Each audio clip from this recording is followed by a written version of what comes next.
Sabrosura pa' ti que Hello, everyone. This is Pam, the Café con Pam, the bilingual podcast that features Latine and people of the global majority who break barriers, change lives, and make the world a better place. Welcome to episode 374 of Café con Pam. Today, we have a conversation with Victoria Jenn Rodriguez. Victoria is a master mindset and business consultant, media personality, and acclaimed international keynote speaker with over 20 years of experience. She's trained more than 20,000 leaders and entrepreneurs on optimizing performance with a focus on emotional intelligence, life balance, and empathetic leadership. As the CEO of Dare to Leap Academy, an online education platform, she empowers ambitious women to transition from corporate life to entrepreneurship without sacrificing financial security or being held back by imposter syndrome. Victoria's unique approach to advising organizations on building high engagement workplace cultures that attract, develop, and retain top talent set her apart. Her expertise in creating programming that drives inclusion and emotional wellness has proven to increase employee morale, brand loyalty, and making her an invaluable mentor in the corporate world. Victoria's influence extends beyond consulting as the charismatic host of the popular video podcast Banking on Cultura, which has garnered over 100 million impressions since its launch. In addition to her media presence, Victoria is the founder of the Female Collaborative, Inc., a nonprofit dedicated to revolutionizing the way women do work and do business together. She also serves on the executive board of the Bronx Global Learning Institute for Girls, a charter school committed to shaping the next generation of women global leaders. Bueno, listeners, this conversation with Victoria Jenn was super fun. I, of course, got into the depths of her story and we got to explore a lot of the things. And I think as someone who does inner child work, I saw a lot of the connections that happened from her inner niña childhood, how she grew up and what she experienced into the career that she chose, and even how she shows up in the world today. Victoria Jenn's story is fascinating. It's full of depth, and I think it's one story like lots of our stories that have a lot of ups and downs and arounds and loops and hoops, and it's beautiful and intricate, and I think you'll leave really inspired. Y bueno, sin más, here's my conversation with Victoria Jenn Rodriguez. Sabrosura pa' ti que Victoria Jenn, welcome to Café con Pam. How are you? I am amazing. Thank you so much for having me. I got my cafecito. I am ready. Let's do it. So the first question that we always ask is, what is your heritage? So I'm a mutt, quite honestly. So my dad is Boricua. He was born and raised on the island, came to the United States at 15 years old. And my mom was Italian, Irish, and Polish. However, I grew up mainly with my father's side of the family. So I identify very much with my Latinidad and that part of my culture. And so you grew up with dad, basically. I grew up with dad, single dad. So I'm a big time daddy's girl. And you grew up in New York? I grew up in New York, had a small stint in Orlando, Florida for a few years, but majority of my life in New York. And so how was it for little Victoria Jenn to grow up with dad? And did you have to navigate people asking questions, especially in a big city? You know, kids ask questions all the time. I mean, I guess everywhere. How was it for you? Yeah. You know, nobody ever really pressed me about growing up with a single dad. I myself actually used to put pressure on myself because my dad is 82. Okay. And I am 41. So there's a discrepancy. So when I was younger, you know, all of my friends' families were younger than my dad. So I used to say, like, who's going to walk me down the aisle? Like, is my dad going to be around? You know, I was young and, you know, making up stories in my head. But kids never really, like, I didn't get questioned about it. Parents didn't question me about it. So it was kind of my norm and it was never really questioned, honestly. So it was more kind of like the pressure that you put on yourself. It was definitely the pressure that I put on myself. And obviously, as a girl, there was always like a yearning to have a woman in the house. But my mother was always in my life. It wasn't like she wasn't in my life. So I would see her often. And, daddy was a papi chulo. So he had women in his life as well. I also had an amazing stepmom who helped raise me. So I never really missed the female element because I always had amazing women in my life. But of course, every child wants their parents to like be together. But there was a point where they were together and I made the choice to go live with my dad. And the rest is history. So it sounds like more so than him being a single dad, it was more so his age. Yes, it was definitely more so his age because there was such a huge discrepancy between his age and kids that I knew and their parents' Yeah. age. So I was like, wow, my dad had me when he was 42. Okay. So he was already seasoned, he already had kids. So like he was on the older side, right? Usually people are having kids before then. So I would see that growing up and I would be like, what's going to happen? Like, is he going to be around? Is he going to be able to walk me down the aisle? Like, I used to make up all these crazy stories. And meanwhile, he's 82. We just got back from the Bahamas. He has more of a social life than I do. He's a ball of energy. So, God is blessing us. That's awesome. And did you ever ask him these questions or was it just in your head? Did I ever ask him why he had Like, me at such an older yeah. age? Well, okay, we're gonna get into the bochinche. That's what we're doing here. Okay. I actually shared this like on my social media. Like if anybody follows me on my social media, they know like I'm a daddy's girl. I talk about this all the time because I think it's important for us to normalize our stories, even though they might not be the traditional way that we normally see how kids are raised or how they get to this earth. So the way that I was born, my dad was married, my mom was married, they cheated on each other and had me. Okay. They each cheated on their spouse and they had me. So I was a love child. And, originally my dad didn't want me because he had a whole family. So he was scared. He was like, you know what? I don't think I want this. But my mom was like, it doesn't matter. I'm having her. And so the legend goes that my dad came to the hospital when I was born. And once he saw me, the rest is history. My mother also strategically named me after my father. So my father's name is Victor, just like Victoria.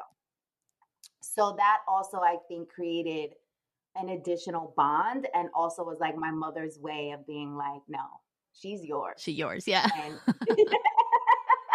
and you're going to claim her, whether you like it or not. So totally. And so you have siblings from both sides. I have siblings from both sides, yes. I have two younger sisters I have three sisters from my mother's side and a brother and a sister from my father's side. And yours the baby or they're younger? I'm in the middle, I guess. Okay. Yeah. And you have a relationship with them, obviously, with your siblings.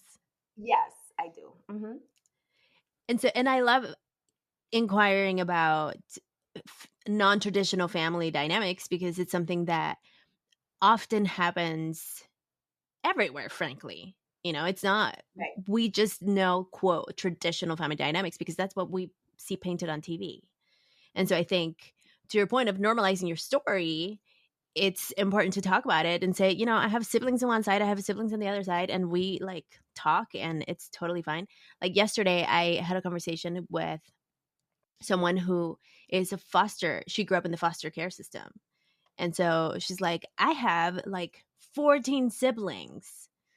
And I was like, that's awesome. And sometimes she's in San Diego and she's like, sometimes like you just lose track of where they go, but they're your siblings because you shared foster parents in her case. Right. Those are the stories that I think are not represented in the media. They're not told in places. And so thank you for sharing your story. Yeah. I think it's important for us to to own our stories, Mm-hmm. regardless of how flawed you might perceive them to be, or maybe you feel embarrassed by those stories. It will set you free once you own your story. And so I think it's whenever I share these like intimate stories of my upbringing and my family tree, people are usually like shocked and they're like, wow. But then they're like, oh, wait, hold on. I can relate to that. Like, my dad did this, my mom did that, or I have a half brother, I have a half sister. But what it also does is it gives them permission to now own their story, Mm-hmm. right? Mm-hmm. So that's why I do it. I do it because it brings me freedom to own my story, makes me more confident because it's like, what are you going to say to me? I own every part of my story. But it also gives other people permission to share their stories. Absolutely. And even acceptance to your parents, because they did the best they could with what they had at the moment, and who are we to judge them? Exactly. Yeah. As you get older, isn't that funny? Like as you get older, you begin to understand why your parents Yes. did certain things, and you forgive them for things you may have not understood when you were younger. So listen, anyone who's getting older and you're feeling away, listen, it brings wisdom. It does. A lot of it. It A brings lot of it. wisdom, okay, and clarity. You want all those things. Totally. Okay, so you grow up in New York and you had this moment when you went to Orlando. And so and you went into the corporate world. Yes. So that was kind of like the path. Was it the path because your upbringing, like was it your dad that was like, you need to go the security, like this is the secure way of making a living? How did you get into the corporate world? Like many Latinos and folks of color, we've been preconditioned to believe that there's a certain path that you need to follow in order to achieve success. And so I drank that Kool-Aid too, right? It was go to school, it was get the job, work the job, get the benefits, get the money, keep your Mm-hmm. head down, and then go back and do the same thing tomorrow. For me, I was the first one in my family to go to college, the first one in my family to get into corporate, and the first one in my family to start a business. So the traditional path brought me to Wall Street, where I started my career. I went to Baruch in New York City, which is mainly like a finance school. That's what I majored in finance, because I knew I wanted to make money. Mm. I said, what can get me to the bag the quickest? Finance. That's what I'm going to do. Not because I was introduced to finance, not because I was interested per se. I mean, the markets did interest me, it did fascinate me, but it was because of the money that was attached to it.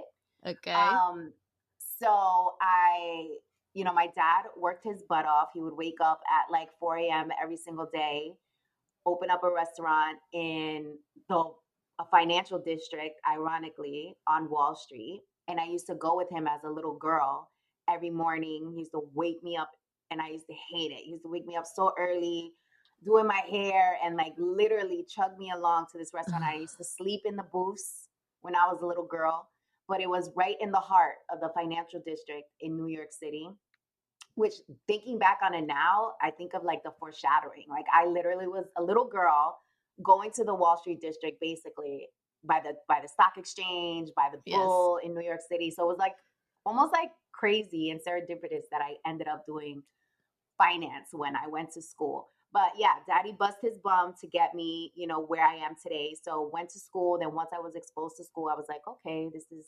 interesting. Let me follow the money. Let me do finance. And then got my first corporate gig after I graduated and was in corporate for 15 years. And then 7 years ago is when I decided to bet on myself, start my business, and haven't looked back ever since. Okay, so we're gonna break that down. So Okay. because you went too fast. So Yeah. I love that as a little girl, you would go to the financial district and kind of like witness, in a way, like your future. Yeah. That's really cool. And do you remember if you ever thought like, oh, these people in like suit and ties, like what do they do? Did you ever ask, or was that something like you were just kind of like putting one foot in front of the other? I don't remember. I don't remember asking. about that, but I remember being fascinated by it. Like when I started my career in corporate, like I would get the Brooks Brothers suits, like the St. John suits. Like I was decked. You could not tell me nothing. Like I was looking the part and I felt like really powerful in those suits, right? I felt like I have arrived, and also, being the first one in my family to work on in corporate, to work on Wall Street, to make six figures. That was like my first real introduction to wealth and how much money people were really making, because my dad was really good at making me feel and creating an environment where I felt like we were rich. Like I didn't feel limited. Like my prom dress was like $700. Like I didn't go for anything. Anything I wanted, daddy provided. So I didn't feel like we were middle class, right? On the lower part of middle class. I didn't feel that way. Even though my neighborhood, like if I go there now, like I know, because I know better now, like what it is. But when I was younger, like I thought that was the norm. Like I thought that's what it was, because I wasn't exposed to anything else, right? Until I got to Wall Street and I was like, hold up, what's this? A Lambo? What is this? Right. What is this? What? I remember going to a restaurant one time with the brokers. It was so funny. And it's like this steakhouse. They had like the meat hanging in like the glass see-through kind of like shelves where you can pick like what part of the cow you wanted to eat. It was very bougie, my kind of style. And I was like, oh, this is nice, right? And I remember the waiter asking me like, what would I like? And I ordered arugula. Okay. And then it comes to the table. And I was like, oh, I didn't order this. And he's like, you ordered the arugula. And I was like, is it arugula cheese? Everyone starts laughing. I thought arugula was cheese because I never had arugula before. Yes. It was lettuce. It was the funniest thing. And there were so many moments like that happened when I was on Wall Street, because I was never exposed. I had no idea. Right? I never was introduced to that world before. Like at home, we would have an ensalada, Roman lettuce, like ramen lettuce. Like, wait, how do you call that lettuce? The regular lettuce. Romaine lettuce. Is that what it is? I think. I never had like fancy arugula lettuce before. So it was new to me. Okay. So I have a lot of questions about that, because the average person would feel less than at that moment. Yeah. So many questions. Actually, let's pause on that question, because we can go like so much into you getting there. But I'm very curious about when you say you wanted to, your interest was in money. Right. When did you decide that? Was it around a conversation? Was it because I love that your dad, like you were raised with this, you don't know what you don't know idea, and you're abundant with what we have, and you felt rich with what was there. And so it's almost like looking back now, it's like, oh, we actually didn't have that much, or whatever. Mm-hmm. Yeah. But at the time, there wasn't a question. And so when did it come to mind that you wanted money? What happened? What inspired that? What inspired that I wanted money? I don't know. Maybe it was because as a little girl, I was around Wall Street and I would be around money and I would see what looked like success. And maybe that's what inspired it. I don't really know. Maybe it's because New York. Listen, growing up in New York, there's just like this grit. There's just like this hustle mentality that just comes with the city. So, traveling to the city as a little girl, going to school in the city, growing up in New York, like it's almost like infused in you to want and desire more. So I think that has a lot to do with it. But that's a really interesting question, because it's not like my family, like I was exposed to like yachts and mansions or anything like that. I think it really had a lot to do with growing up in New York and just coming from a city that is based on, having this grit and this hustle, this thick skin. and growing up with a single dad and seeing how hard he worked Mm-hmm. for his money, I think that really is what drove it. I mean, looking at it from the outside in, I do think it might have had a lot of influence to go to the financial district all the time. Yeah. Like, kind of like subconsciously, then you chose that path, you know? Yeah. I think it definitely like planted a seed. Totally. And even as a little girl, I would, my dad would send me to Puerto Rico every summer by myself. So I would travel by myself. And because of that, like I would usually get bumped to first class. Nice. So when I was a little girl, I was exposed to first class and I was like, oh, this is nice. Like, this is luxury. Like, this is how I want to travel. And now as an adult, I'm like, wow, when I was a little kid, like this was all like foreshadowing. Cause now I'm like, I only want to travel first class. Like I'm real bougie, even though I don't get to all the time because the prices are ridiculous. But it was an exposure that I had that helped me see things differently, which I think is so important. Why access and just inserting yourself in environments that are new, make you uncomfortable, that is outside of your norm, helps you grow so much, right? Because if as a little girl I never knew first class exists, you know, I wouldn't have known that that was a luxury that I wanted to aspire for, or that was a space that I deserve to be in.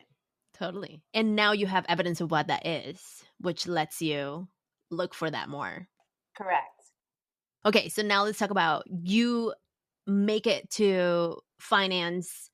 And I like, of course, immediately as I said that, I got the TikTok song. I'm looking for a man in finance. Those TikToks are hilarious. So you're there. Did you ever feel intimidated with like the people? Because, for example, when I had my first experience with a financial planner, it was with a white man, and I wanted to cry because the way that he talked about money was, I would literally ask questions and be like, what do you mean you don't know? And I'm like, no, because I didn't grow up with a Right. trust fund. Like, I don't know. These are not conversations that I grew up with. Right. And so you being in the environment, did you ever feel like, ooh, I don't know enough? Or was it like, I'll learn it? At the beginning, when I first got there, what was a little intimidating was, wow, do I deserve all this money? Am I worthy of this type of money? That was kind of like the first thought, but that faded very quickly. And I owe that to growing up in New York City and also growing up with a single dad, because it was kind of like one of those things that I felt it, I acknowledged it, and then I was like, get over it, basically. Because I was the only Latina on the trading desk. I was the youngest Latina on the trading floor. So there weren't many that looked like me. And there were already very few women on the trading floor, period. Right. So it was already a space where I was the only, but maybe growing up with the single dad where I was the only, like I basically grew up on my own, was preparing me to be the only in many spaces. And don't get me wrong, at first you're always going to notice, like you're going to notice you're the only. You're going to notice like, wow, nobody here looks like me. Nobody here sounds like me. Nobody here dresses like me. Nobody here has my accent. Like you definitely notice those things. You're human. You're going to acknowledge those things. But I think that is at that moment we have a choice. Okay, am I going to allow this to create an insecurity for me? Or am I going to acknowledge the insecurity, figure out like where it's coming from, and then take action to make sure that even though that insecurity is there, how am I using it in a way where it fuels me versus acts as an Achilles heel, like prevents me, How do I use this insecurity to like keep going? Because it's okay to acknowledge our feelings and acknowledge, if we're uncomfortable or we're not feeling a way, like you're human. But you do have a choice with how you behave after you identify that insecurity, and that you have control over. Totally. Did you ever sabotage a success? Did I ever sabotage a success? Probably. I mean, I'm pretty sure I've said something that rubbed someone wrong. I'm pretty sure that I, acted away. But I think that's part of growing up, like, and becoming a seasoned professional and becoming more mature and also becoming more aware and just more comfortable in your own skin. I mean, I remember when I was doing an internship at Lehman Brothers while I was in college. And one of my mentors was like, "Oh, I'm going to go have you shadow this trading desk." It was a whole bunch of dudes, blanquitos, white dudes. And they're cursing up a storm, F bombs here, F bomb there. And I'm like, wow, I love this. Like, this is cool, Uh-huh. And it was just like in the movies, like you see in the movies where they're like cursing, shouting, trades, all that. And I was like, wow, this is so cool. And I remember the guy coming to check in on me, and he was like, what do you think? And I was like, man, this shit is so cool. And we just carried on in the conversation. And then the next day, my mentor is like, hey, how'd you do? Like, what do you think of the experience? And I was like, it was incredible. Thank you so much for setting it up. She was like, well, I want to give you some feedback. And I'm like, okay. And she's like, well, they felt it was inappropriate for you to curse Wow. while you were sitting there. And I was like, oh, it was inappropriate for me Right. to curse. Why? Because I'm a girl? Is that why it was inappropriate? Wow. And meanwhile, shit to me is not a curse word. I don't know. Right. The words they were using were way more, kind of, I would say, raw than the word that I use. But it was like one of those moments where it was like, oh, okay. That's how the game is. Yeah, like, all right, I see how this goes. But that could have sabotaged my success. Totally. Right? It could have. And I know there was plenty more moments of that where they were like, all right, B, like, simmer down. I mean, that was my feedback that I got throughout corporate was, Victoria, you're an amazing asset to the team. We love working with you, but can you simmer down? Basically was what they were saying. And in my head, I used to laugh about it. I used to be like, what do you mean simmer down? And there was no way for me to do that because that means that you're asking me to be somebody that I'm not. And I can't do that. So it was so funny. Like literally throughout my 15-year career in corporate, I used to get the same feedback during feedback. Like, you're amazing, you're great to work with, but cógelo con take it easy. Like, you too much. Wow. That's my light. What you want me to do? What you want me to do? And it used to be so hard for me to see, because I'm like, what do you mean? And I used to ask them for examples, and they were like, well, it's hard to identify, but it's a common, feeling amongst the team. And I'm like, well, that's not helpful. So Right. So they never actually gave you like tangible things? They never actually gave me tangible examples of when I was being too much. Oh my gosh. Which then signaled to me was your light's too bright. They're just not enough. Yeah, they're basically. And it's like, okay, well, it was kind of like this interesting place to be with because I would advance in my career and I would get promoted and I would make more money and I would still advance. And it was like, okay, so the same thing that is helping me advance, right? You're trying to tell me that I need to cap it to make other people comfortable. Oof. So it was a very interesting kind of time for me because it was like, when somebody gives you constructive feedback, inevitably you're going to be like, am I like that? Is this really something wrong with me? And you start looking back and you start thinking about, should I have done this differently? Should I have done that, etc.? And if you're not careful, you will internalize someone's feedback and completely shift your behavior and transform and adapt to this environment where now you're spending the majority of your time pretending to be somebody that you're not, just so other people can receive you. Now, last thing I'll say on this, there are times where you do need to flex your leadership style. When in Rome, do as Romans do. Like, there is something to having that type of professional aptitude where you're able to know, like, okay, in this environment, I'm probably not going to curse today.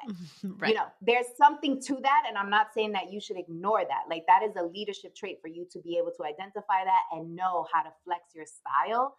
But if there is a situation where someone is blatantly telling you that you need to be somebody that you are not, like to your core, that is not who you are, it's easy for you to fall into that trap. And then one day you wake up and be like, who am I? Like, I don't even know who the hell I am, because you're so busy trying to appease everybody else and you lose yourself. Totally. And I think this is why there's so many people in corporate that have assimilated so burnt out, because they've spent days, months, years assimilating into the corporate culture. Right. And it's very easy for Latinas, folks of color, women, even fellas, like it's easy to feel like, okay, I need to look like this, I need to sound like this, I need to show up like this, I need to be like everyone else, I need to follow in line because that's how I'm going to be successful. And in many of these environments, that is very much the case. But I always try to challenge people to think about, okay, if you keep oiling the machine, nothing is ever going to change. Nothing. So when you go home and you complain and you feel lost and you feel empty and you feel like you don't know who you are, you're just adding to that same cycle of confusion and ambiguity, so that the person coming behind you now has to go into that environment and play the same game because you decided that you weren't going to rock the boat. Totally. You weren't going to color outside the lines. You were going to just drink the Kool-Aid and go with the flow. And listen, I get it. So it's easier to do that. It is easier to adapt, right? Because it takes so much more bravery and courage to actually be who you are and to accept who you are, flaws and all. Like, it's easier to just like assimilate. So I understand, but I always encourage folks to like tap into your badassery, like tap into your uniqueness, tap into your magic, because that is what will set you free. And it also is what's going to help you be the most successful, because people are tired of the same vanilla, same thing. Everything looks the same. Everything sounds the same. Like, people are yearning for diversity. They're yearning for edge, right? They're yearning for the spice. Yep. So give them some of your sazon. Like, stop covering that up. Let's go. Okay. So we're going to take a quick coffee break, and we're going to talk about after, when you decided to not leave corporate and then come back, or like the catalyst to say, I'm not going to go back to corporate. I'm just going to start my business. But let's take a quick coffee break first. Okay. Cafecito break. Cafecito break. Sabrosura pa' ti que. Victoria Jenn, do you drink coffee? I do. I'm Puerto Rican, girl. I know. Well, I've interviewed a couple that don't. So I always ask. I hear you. I'm actually weaning to mushroom coffee. And it actually doesn't taste bad. It tastes kind of good to me. But that's because I've been training my palate to be more vegan friendly. Yes. So my palate is kind of like, this could be interesting. But I grew up on coffee. I had my first like taste of coffee at like 6 years old. So For sure. That's how we grow up. 100%. Yeah. Exactly. So I am drinking actually mushroom coffee. I do drink mushroom coffee. Okay. It is an acquired taste. It is something that you kind of like have to, like you said, get used to it. Right. And I do, listeners know this, I add powdered milk. But this is like, it's not half and half in powder. It's like actually whole milk in powder, which is like the weirdest thing, but it just tastes so good. It gives the coffee a lot of like creaminess. So it's almost, I make it almost like a latte, but not quite. And you're drinking it warm. Yeah, I'm a hot coffee. Yeah. I've only had mushroom coffee cold. So I don't know how it tastes warm. So I gotta try that out. I'm a little nervous to see if it like it changes a little.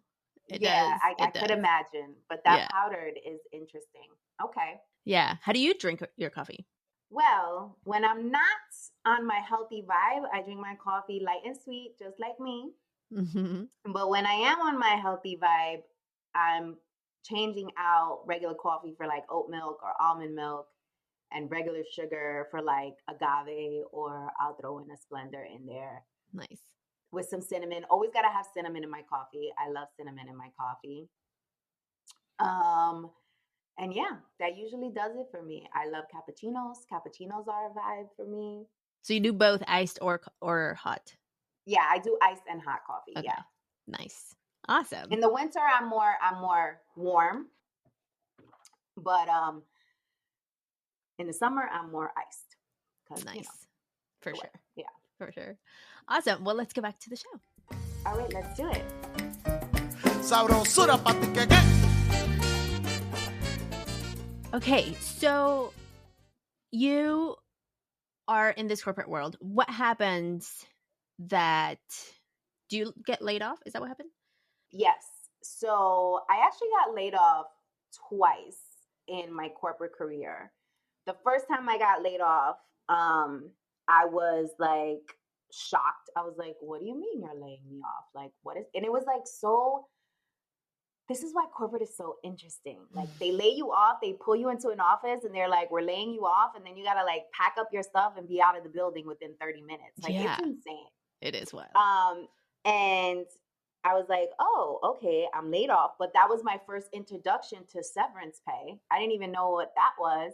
But I was like, oh, I'm getting money to not work and I get healthcare.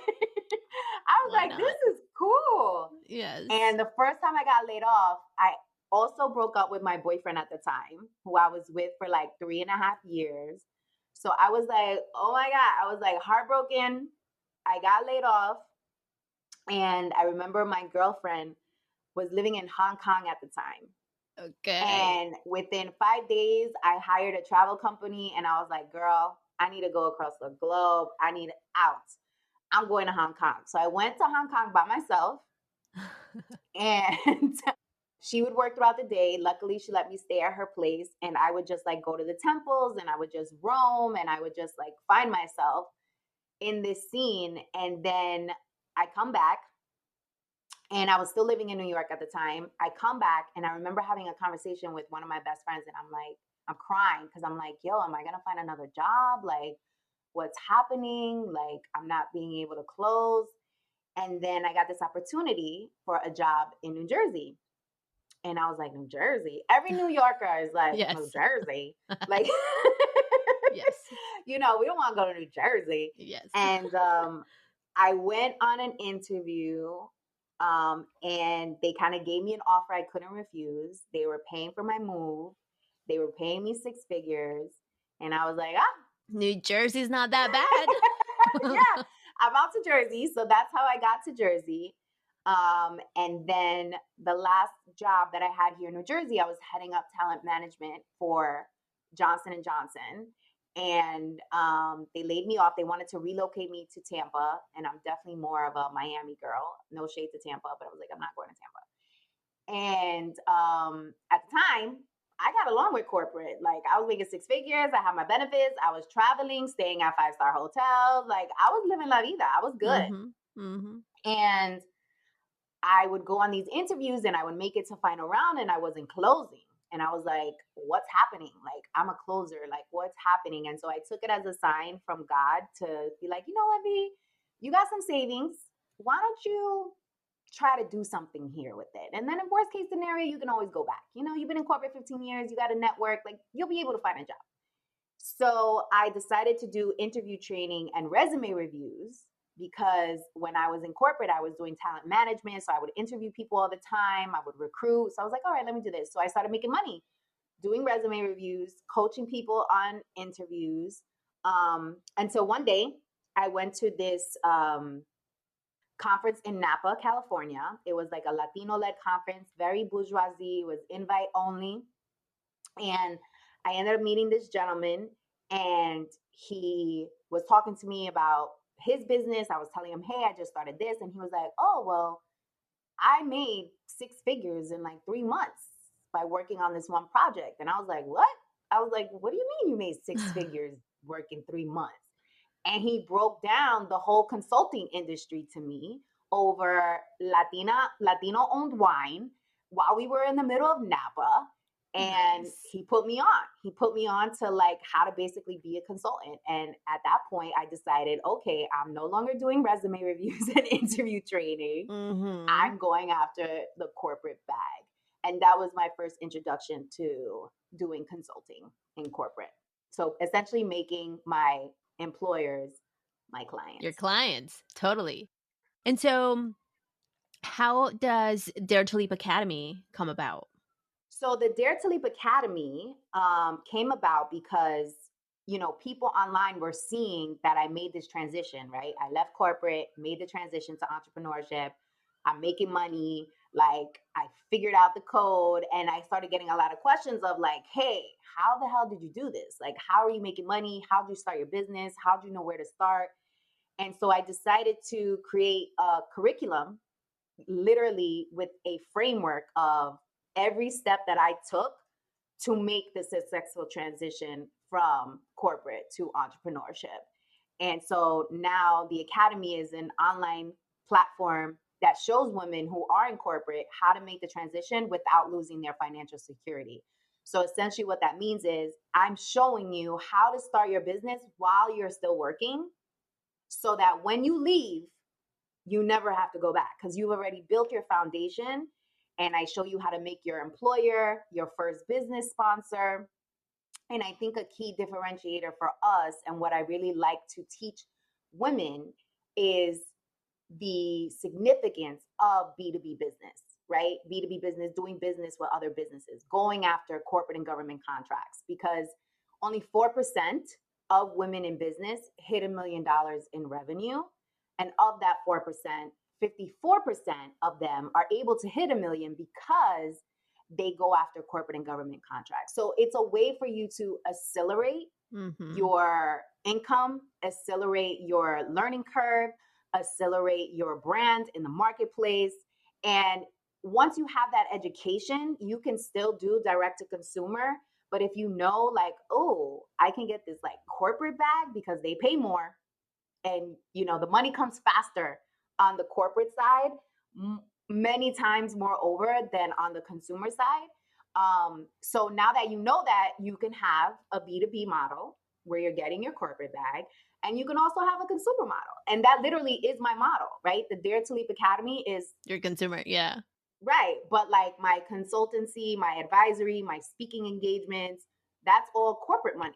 So it's multiple pillars in my business that make up my model. So that's what I try to teach, is making sure like, you know, like there isn't one way for you to sell. There's multiple ways for you to sell your product, your service, your skill set. And I think also one of the key pillars of the program, which I really double down on, is mindset. Like foundation of everything that you do is mindset. Listen, it is hard to be like, oh, I make 6 figures a year, or I make 80 grand a year, and to think that you can make 80 grand in 2 months. Yes. That takes a lot for somebody to like get used to, and also even ask to get paid that amount of money. Like I remember when I was getting my first corporate contract, it was for $175,000. And the reason why I got it to $175,000 is because that same gentleman that I met in Napa, I called him and I said, hey, how should I price this? And he was like, you should price it at 175 grand. I said, what? What were you going to charge before you talked to him? I was going to charge like, I think it was like 120. I think it was what I was thinking. Okay. So it wasn't too far off. Yeah, it wasn't too far off. But that's only because I would watch the consulting shows on HBO. I forgot the name of the show, but it was about these consultants. And I was seeing them charge like 6 figures to have like 3 meetings. And I was like, oh, this is what this is. Yeah. But that was after he put me on in Napa. That's when I started doing more research and homework. But it was him who was like, no, you can charge 175 grand for this. And I was like, what are you talking about? Like, I hadn't even made 175 grand a year in my career yet. So I was like, what? I could charge him 175 grand? And he's like, yeah. and he coached me through the process. And that's when like the signal went off. But it took someone telling me, like, no, you can charge this amount. Like, you can come in at a premium. Like, this is the type of money that they spend, and this is what they're used to like spending. If you go in there asking them for 60 grand, they're gonna look at you like you have no experience, right? And you think you're asking for a lot of money when you're not. You're actually like discounting yourself a lot. So mindset is incredibly significant. And also, you know, a lot of us have a scarcity mindset around money, you know, thinking that we're unworthy, or thinking that taking on debt is this incredibly like, oh my God, debt? Like, we're taught like debt is like the devil. Like, if you have any, like, I know people who refuse to use credit cards. And I was like, what? Why do you refuse to use credit cards? Like, you got to leverage. I always say OPM, other people's money. Yep. Is what the wealthy does. They don't use their money for nothing. They're using your money that you put into the bank in your savings account. They're using that money to go and build their dream, right? And so it's a lot of mindset work and kind of unlearning that needs to happen in order for this thing to actually work. So a big component of the program is mindset. Like 50% of the program is mindset, because once you are able to master your mindset, like, the sky's the limit. Totally. I agree. It makes me think of a long time ago when I started my business. I literally did that. And one thing that I've learned over time, which my partner reminds me of this all the time, is that people hiring you, they're not your friends. And so whether it's working with a brand or with a client, like, they're not your friends. You know, they can be very nice to you. And I was doing a corporate proposal, and I ended up getting the contract. And once I finished, and one Latina hired me, actually.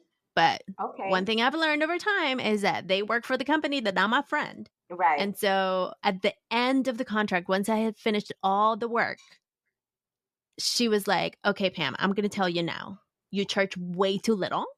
And I'm going to send you the proposals that we got from the other people, so you could see how much you could have charged. And we would have paid that for you. And so even though she wasn't my friend during the hiring, she ended up coming through afterwards. But it's almost like this guy who met you in Napa and was like, let me just give you a little bit so you can build up from it. And to your point, is like, you kind of like, we get those nuggets, and if we don't take them and run with them and grow with them, we're going to stay stuck where we were. Yeah. And not only that, like, if you think about it, like, if you're just starting and you're like, oh, you know, I'm just starting, like, I can't ask them to pay me this. Like, I just started. And so you come in at like this discount, and really what you do is you bring the overall market value down. Yes. So now when you and I go and tell them, no, this is going to cost you $100 grand, they're like, well, we have someone in the marketplace who's going to do this for 60. So like, you mess it up for everybody. For everybody. Totally. Yeah. When you discount yourself. But if all of us are charging high prices, like, that's the pro. Like, yes, just like when you go to Louis Vuitton, you know, you dropping coins because everything in there is expensive. Like, it needs to be the same thought process for you and your business, because if not, you're like messing it up. You're not only messing up your bag, you're messing up everybody else's bag by going in at a discounted price. Totally. Agree. 100%. And I think this is why it's important to have these conversations, and even, you know, behind closed doors, like being open to be like, no, this is not what you do. And programs like yours. So tell us all the places and spaces where we can find it. And you. Yeah, so you can go to my website, victoriajenn.com. So it's Victoria, JENN.com. Or you can catch me on Instagram at I am Victoria Jenn, LinkedIn, Victoria Jenn Rodriguez. Listen, Google my name. You will see me come up. I spent a lot of time and invested a lot for you to find me. So you're going to be able to find me. But I would say, like, my favorite place right now where I spend a lot of my time is with my podcast, Banking on Cultura. And Banking on Cultura is a space that I created to not only provide resources and tools for you to start and grow your business, but also a place for you to get connected to your cultura.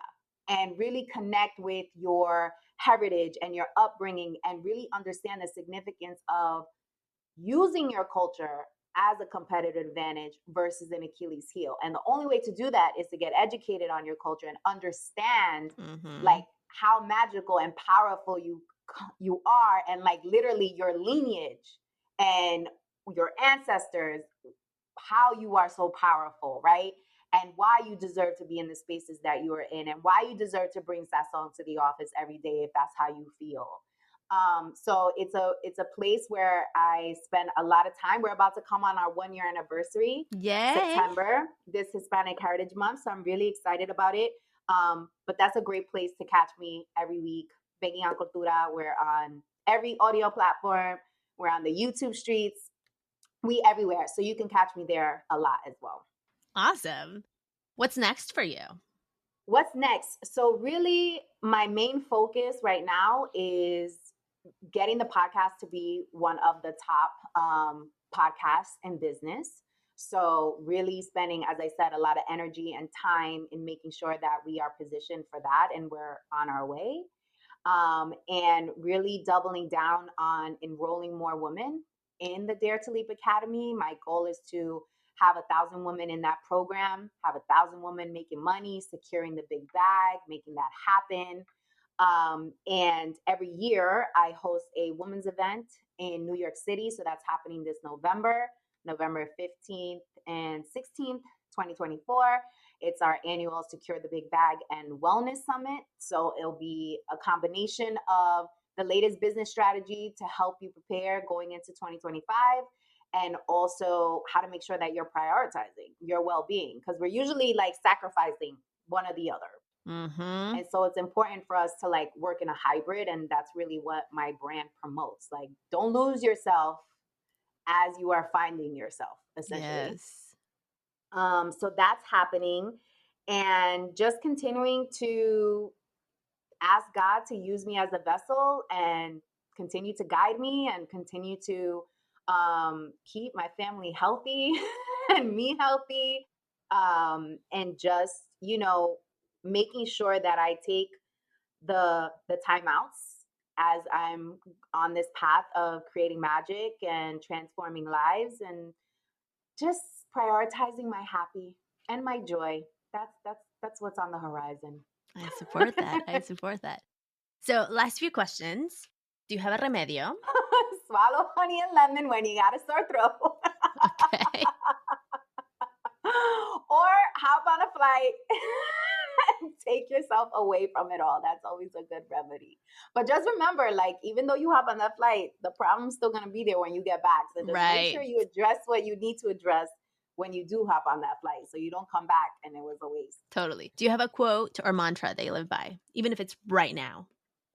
You can lead a horse to water, but you can't make him drink it. Meaning, like, it could be in your heart that you want to help people, that you want to like get them to the finish line. And if they are not willing and able to accept your help, your feedback, your consult, your coaching, whatever it is, you have to make sure that you don't start thinking like you're less than, or like you don't have the skills in order to help someone. Like, I had to learn that, especially as a coach. Like, not everybody is going to be able to, be on the path because it's not their time, right? Yep. And you just have to know and be aware that it's not you, So Totally. Yeah.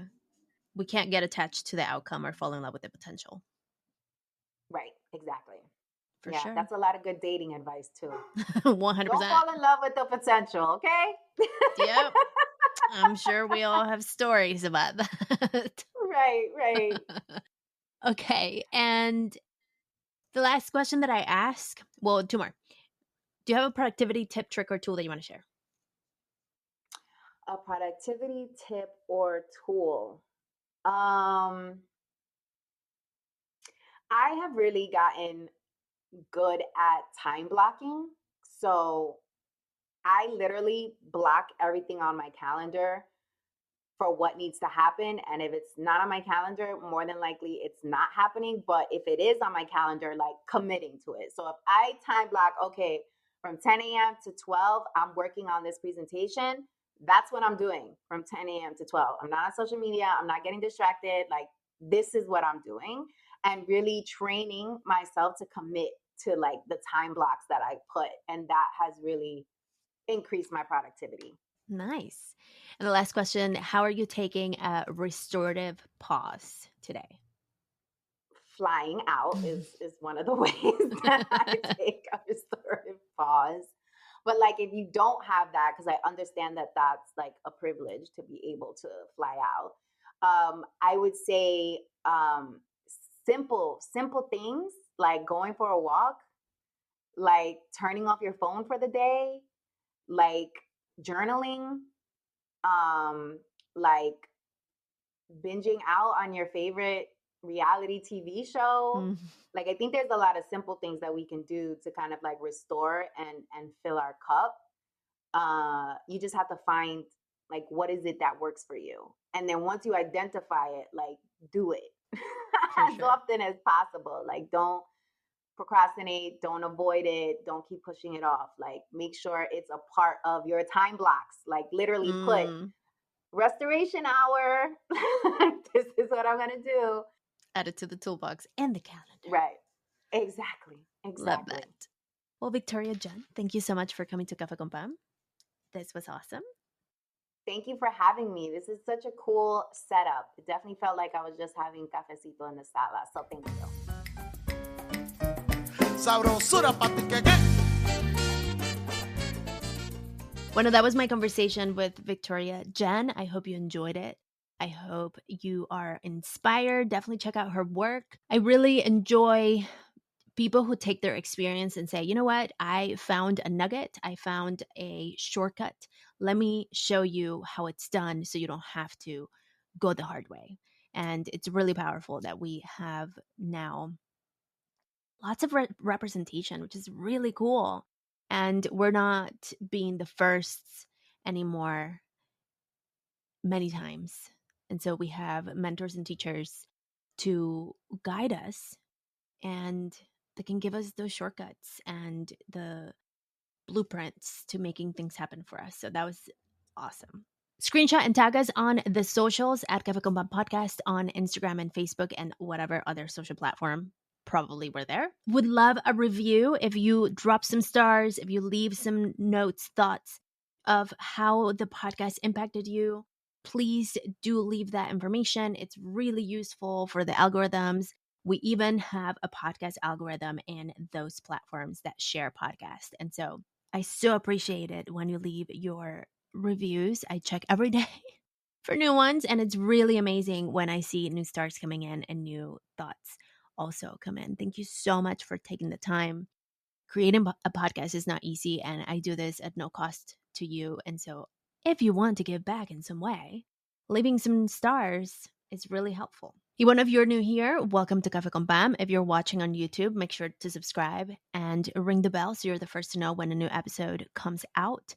I do want to clarify on YouTube because somebody asked me. So what happens when we release an episode audio only, which is the first one that comes out on Sunday, that one automatically drops into YouTube. So you have access to, if you are one that does all the YouTubing, instead of podcasting platforms, you have access to the audio only on Sunday when the episode drops on Sunday. During the week, by Wednesday is when we drop the episode with the video, because obviously video takes a lot longer to edit, and internally we have to do more things to make sure that the episode is complete. And so if you would rather wait for the video episode, check in halfway through the week. That's when we release it.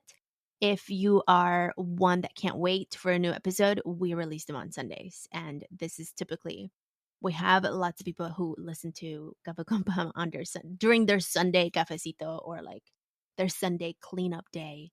And it's so lovely. And I'm so honored that you choose to put me in your ears. And thank you. Thank you so much. Let's stay connected. I already shared the socials at Cafe Con Pam Podcast, cafeconpam.com to learn about this story. Check out the show notes. We also have pour-overs with additional stories of other incredible people. We have also YouTube exclusives that we share them on the website. You can find a lot of stuff on the website. So check out cafeconpam.com. Let's stay connected. I love hearing from you. So tell me all the things. If you're new, tell me other things. I would love to know. Bueno, listeners, thank you so much for being here. Como siempre, stay shiny. Sabrosura pa' ti que